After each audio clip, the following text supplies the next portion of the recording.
have with us a 3 times parliamentarian in Shashi Tharoor. Shashi, welcome to the show. Thank you. I've been through your website which said India matters to me and I would like to matter to India. Short, sweet, but with a great underlying meaning. Very impressive. Thank you, sir. How would you rate your command over Malayalam? Modest. Colloquial and adequate in the sense that I used to visit Kerala village as a child where you either spoke and understood Malayalam or you sank because nobody else knew any other language. And so it was picked up on the fly, as it were. But unfortunately, I was never formally educated in Malayalam, never went to school in Kerala, and never had any classroom instruction in the language. So it became a language picked up from listening to others. And I guess I had a reasonably good year, and so I'm able to make election speeches in Malayalam and still win votes. അപ്പോൾ നമ്മൾ interview മലയാളത്തിൽ നടത്താം. Oh, ശരി മലയാളത്തിൽ നടത്താമല്ലോ. എന്താ ചോദിക്കേണ്ടത്? And how many languages do you know, sir? Well, fluently, probably English, French, Hindi, Malayalam would be about it.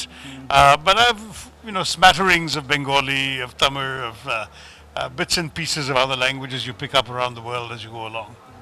That's quite a lot. You are the chairman of the Parliament Standing Committee on Information Technology. Your thoughts on artificial intelligence and how will it shape our future? Well, it already is. I mean, I think that in many ways lives have been transformed, both for the better and for the worse, by some of these developments in technology that always happens.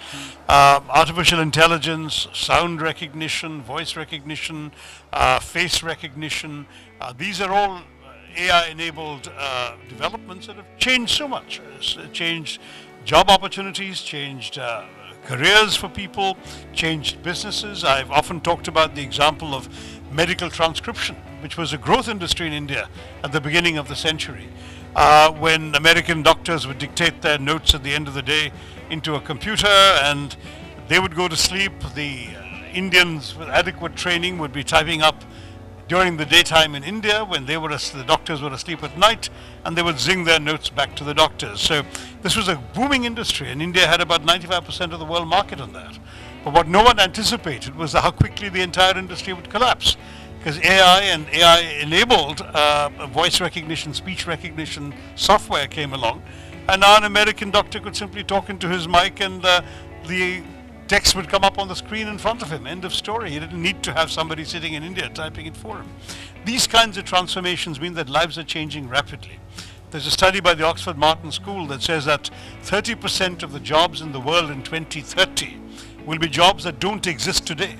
So how do you prepare people for jobs that don't exist? Ultimately, it's no longer about what you know, it's about and what you learn. It's about how you learn and how you think. That's beautifully put. Is there any secret sauce to charm women? No, I just think you treat human beings with respect of whatever gender they are, and certainly women perhaps more often than not would appreciate being seen as human beings and seen as professionals and seen as people with their own qualities, rather than being constantly always seen through the prism of their femininity. Thank you for our time. So treat people with respect is the answer. Thank you, sir. We would have liked to have more time of yours, but we know we are very busy about it. Thank you. We appreciate you being with us. Thank you very much. Thank you. Good to be with you all at Rotary.